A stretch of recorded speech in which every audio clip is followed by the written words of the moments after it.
দেখলেই বোঝা যায় কষ্টে কতটা ছটফট করছেন মেহেদী হাসান মিরাজ। পারভেজ হোসেন ইমন তো শুয়েই পড়েছেন আর না পেরে। দৃশ্যে থাকা সৌম্য, পারভেজ ইমন কিংবা শুধু মেহেদী হাসান মিরাজ নয়, সবার অবস্থাই একই। সবথেকে দারুণ ফিটনেসের অধিকারী সাকিবেরও করুণ অবস্থা।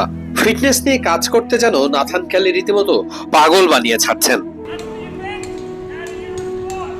ক্রিকেটাররা শুয়ে পড়ছেন, বসে পড়ছেন, পারছেন না, তাতে থোড়াই কেয়ার তার সময় বেঁধে করাচ্ছেন। না পারলে ঠিক এভাবে মিলিটারির মতো শাস্তিও দিচ্ছেন। শান্ত ঠিক এভাবেই শাস্তি নিয়েছেন। যদিও প্রথম দিকে ক্রিকেটাররা বেশ মজাই করেন, এনজয় করেন, কিন্তু সময় যত যেতে থাকে ততই ক্রিকেটারদের অবস্থা করুণ হতে থাকে। প্রায় ঘন্টা দুয়েকেরও বেশি সময় ধরে এক টানা চলে এই ফিটনেস ট্রেনিং, যেটা কিনা বেশ কঠিন। টানা এক সপ্তাহের বেশি সময় ধরে ক্রিকেটারদের ফিটনেস ট্রেনিং চলছে।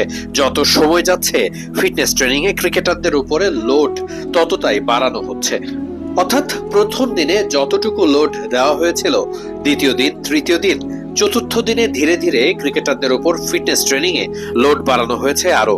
আর তাই সে কারণেই প্রতিদিনই ক্রিকেটারদের এমন পরিস্থিতি তৈরি হচ্ছে। আজকে তো রীতিমতো ক্রিকেটারদের কোনো কিছুতেই যেন কর্ণপাত করছিলেন না ট্রেনার ন্যাথান ক্যালি। ক্রিকেটাররা ক্লান্ত হয়ে শুয়ে পড়ছিলেন, অনেকে তো নিঃশ্বাস নিতে পারছিলেন না বলেই মনে হচ্ছিল একটা সময়। কিন্তু তাতে যেন থোড়াই কেয়ার, ফিটনেসের ব্যাপারে যেন এতটুকু ছাড় দিতে চান না তিনি।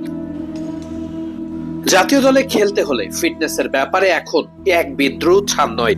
সৌম্য সরকার থেকে শুরু করে সব ক্রিকেটাররাও সে ব্যাপারটা বেশ ভালোভাবেই জানেন। তাই তো ফিটনেস ট্রেনিং এ অংশ নিতে সবাই সকাল সকাল এসে পৌঁছান। এতটা কষ্ট করতে হলেও তাতে কোনো কিছুই মনে করছেন না ক্রিকেটাররা। এত এত কষ্ট করার নিশ্চয়ই ভালো একটা সাফল্য অপেক্ষা করছে ক্রিকেটারদের। এশিয়া কাপের আগে লম্বা সময় ধরে ফিটনেসের জন্য কাজ করছেন। বেশিরভাগ ক্রিকেটাররাই আগের থেকে অনেকটাই ভালো শেপে চলে এসেছেন। এশিয়া কাপের আগে নিশ্চিত করেই সব ক্রিকেটারই বিশ্বমানের ফিটনেস ধরে রাখতে পারবেন, সেটাই প্রত্যাশা। আর তেমনটা হলেও দলের পারফরমেন্সেও সেটা বেশ বড় প্রভাব ফেলবে। পেস বোলাররা বেশ ভালো রিদমে বোলিং করতে পারবে, ব্যাটসম্যানরাও রানিং বিটুইন দ্য উইকেটে যেমন হবেন বেশ কুইক, একই সাথে বেশি পাওয়ার জেনারেট করতে পারবেন চার ছক্কার বন্যা বইতে। খুব স্বাভাবিকভাবেই সে কারণেই ফিটনেস খুবই গুরুত্বপূর্ণ একটা ব্যাপার। এশিয়া কাপকে সামনে রেখে আপাতত পরিশ্রমের শেষ নেই। ক্রিকেটাররা এভাবেই প্রতিনিয়ত ঘাম ঝরাচ্ছেন।